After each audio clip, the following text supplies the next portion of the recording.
작년 불거진 경제 논란 대부분에는 최저임금 인상이 빠지지 않았습니다. 최저임금 인상에 반대하는 사람들은 소득주도 성장을 비판하면서 최저임금 인상 때문에 고용이 줄고 물가는 상승해 실질 소득이 감소하고 경제 성장이 부진할 것이다라고 주장했습니다. 그런데 이처럼 높은 최저임금 인상으로 인한 부작용 우려 중 대부분은 아직까지 실현되지 않았다는 분석도 나와서 눈길을 끌고 있는데요. 김태형 머니투데이 이코노미스트 모시고 자세한 이야기 나눠보겠습니다. 안녕하세요. 네, 안녕하십니까. 네, 최저임금 인상 효과에 따른 이 상반된 주장 올해도 계속되고 있는데요. 우선 각각 그 찬반 내용 어떻게 되는지 알려주시죠.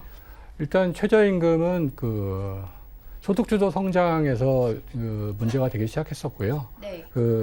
찬성하는 쪽에서는 저소득층 임금이나 소득을 올리게 되면은 그에 따라서 소비가 증가하고 생산성도 향상하기 때문에 전체적으로 경제 성장을 이룰 수 있다는 주장을 한 거고요. 네. 이거에 반대하는 사람들은 최저임금이 오르면서 임금이 상승하니까 고용이 감소하고 물가는 상승하고 네. 그다음에 소득이 감소하고 생산기지가 또 해외로 이전하면서 전체적인 경제 성장률이 준다고 주장을 했습니다. 네. 근데 실질적으로 이제 우리가 최저임금의 효과를 정확히 분석하기는 어렵거든요. 네. 그래서 각 주장하는 사람들이 매달리게 된 것이 결과치인데 네. 그 결과치로 주장했던 뭐 고용이나 물가, 뭐 소득이나 이런 쪽의 내용들이 네. 최저임금에 반대하는 사람들이 주장했던 내용들이 오히려 그 반대로 결과가 나온 걸로 네. 드러났습니다. 예. 네. 말씀하셨듯이 이 최저임금 인상 효과에 대해서 이제 정확히 저희가 가늠을 하기가 어려운데 그 실제 지표를 한번 살펴봐야겠는데요. 그 물가, 고용, 소득 각 부분별의 그 결과치가 어땠습니까? 일단 뭐 어떤 부분들은 나빠진 부분들도 있고 어떤 부분들은 좀 좋아진 부분도 있습니다.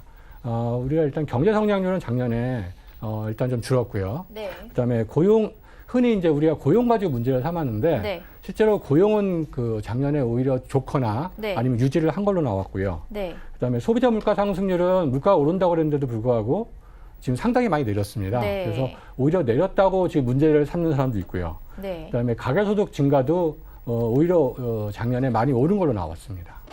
네네. 그러니까 이 우려와 달리 고용도 호조를 보였고 소득도 높아졌고 물가는 하락한 그런 결과가 나왔는데요. 그런데 작년에 그 취업자 증가 수가 급격히 줄어서 고용 참사다 이런 주장이 나온 적도 있는데요. 이게 고용 수준은 어느 정도로 나왔습니까? 일단 취업자 증가수라는 걸 잘 알아야 되는데요. 네. 우리가 취업자 증가수는 기본적으로 고용 지표가 아닙니다. 네. 그러니까 우리가 취업자 수, 그다음에 실업자 수, 그다음 취업자 증가수, 실업자 증가수 이런 네. 것들은 다 노동 인구를 말하는 것뿐이고 네. 인구 대비로 네. 얼마나 고용이 됐는가를 따져봐야 되거든요. 네. 그래서 이렇게 따져보면은 작년에 고용률은 15세 이상 고용률은 0.1% 줄었지만 네. 15세에서 64세 우리가 OECD 기준 고용률이라고 하는 게 있는데요. 네. 그것은 2017년과 동일했고 네. 그다음에 실업률은 0.1% 올랐지만 청년 실업률은 0.3% 포인트 내렸고요. 네. 그리고 고용의 질적인 측면을 또 보면은 뭐 임금 근로자나 상용 근로자, 네. 그다음에 직원 있는 자영업자 수도 늘었고 비율도 역대 최고입니다. 네. 근데 작년에 예를 들어서 이제 고용률 같은 게 뭐 전체 고용률은 0.1% 줄어서 뭐 굉장히 문제인 것처럼 생각할 수 있는데 네. 실질적으로 2017년도가 역대 1위였고요. 네. 작년이 역대 2위입니다. 네. 그리고 우리가 흔히 얘기하는 15세에서 64세 네. OECD 고용률은 2017년도하고 18년도가 최고로 좋았고요. 네. 그래서 이렇게 보면은 고용 수준이 결코 나쁜 게 아니라 네. 오히려 더 좋았거나 아니면 유지를 했다 네. 이렇게 평가할 수 있습니다. 네. 그러니까 그 고용 참사라는 건 실제로 일어나지 않은 것으로 판명이 되는데요. 예. 물가가 특히 그 논란거리 중에 하나였는데 아까 그 물가 지수는 또 내렸다고 말씀을 해주셨는데요. 예. 실제로 생활 물가가 뛰었다는 말도 있는데 그 부분은 어떻습니까?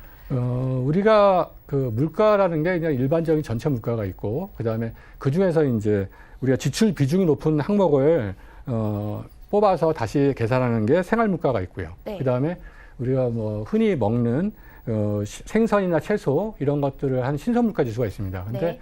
작년에 이 세 개 다 모두 다 지수가 다 내렸습니다. 네. 그런데 우리가 이제 작년에 폭염이 있었잖아요. 그래서 네. 뭐 순간적으로 작년 9월 달에 물가 지수가 2.1%까지 올라갔었습니다. 네. 그래서 이렇게 보니까 사람들이 갑자기 물가가 많이 오른 거 아닌가 생각했는데 그것은 이제 월별로 좀 차이가 있는 거고요. 네. 연간으로 비교해 보면은 작년에 소비자 물가 상승률이 1.5%로 나와가지고 네. 재작년에 1.9%에서 0.4%포인트 줄었고요. 네. 올해는 또 더더욱 많이 줄어가지고 올해 4월까지 누적으로 0.5%밖에 되지 않습니다. 그래서 사실은 물가가 저희 나라는 그렇게 사실은 물가가 높은 나라가 아닙니다. 네. 그래서 2000년대 이후로 2000부터 작년까지 물가 상승률이 2.5%에 불과하고요.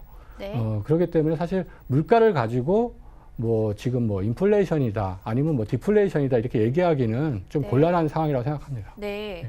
그러니까 최저임금이 인상이 됐는데 물가는 세부적으로 뜯어봐도 계속 내리고 있는데요.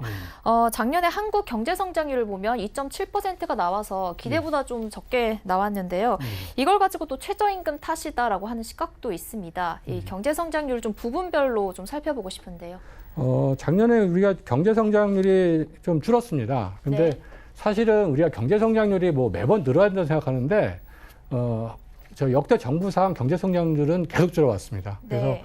저희가 60년대에 한 10%대까지 경제 성장률이 올라간 적이 있었는데 네. 그 이후에 이제 경제 규모가 커지면은 자연스럽게 내려오는 게 현상이고 우리가 노무현 정부 때 사람들이 경제 성장을 잘못 알고 있는데 그때 평균이 4.5%입니다. 네. 그러다가 이명박 정부에 들어와서 평균 3.2%로 내려앉은 다음에 그다음에 완만하게 감소를 하고 있었거든요. 네. 그래서 그런 것도 있고 또 작년에는 세계 경제가 미중 무역 갈등과 그다음에 브렉시트로 인해 가지고 전 세계 경제 성장이 다 내려앉았습니다. 네. 그래서 우리가 이제 OECD 기준으로 이제 평가를 하면은 OECD 국가가 36개국인데요. 네. 그 중에서 우리나라를 뺀 35개국 경제 성장률이 2.8%였고 그 재작년에가 3.1%였습니다. 그래서 네. 0.3% 내려앉았고 그다음에 저희가 또 작년에 3만 불 클럽에 가입을 하지 않았습니까? 네. 그래서 3만 불 이상 국가 중에서 저희를 뺀 21개국 경제 성장률은 2.4%인데 이것도 0.2% 포인트 내려앉았습니다. 네. 그래서 전 세계적인 그런 추세였고요. 네. 그다음에 또 일부에서는 수출 올해 이제 수출이나 좀 이게 소비가 약간 부진하면서 이런 거에 우려를 하는데 작년에 사실은 재작년에 우리나라 경제를 갖다 견인했던 건 수출하고 소비였습니다. 그래서 네. 작년에 수출하고 소비 지출 증가율이 높았고요. 그다음에 이제 건설하고 이제 설비 투자를 얘기를 하는데 네. 건설 투자는 2016년도에 가장 많이 늘어났습니다. 그래서 네. 2016년도에 10.3%가 늘어났고요. 네. 그다음에 설비 투자는 2017년도에 14.6%가 늘어났습니다. 근데 우리가 투자는 어떻게 보시면 되냐면요.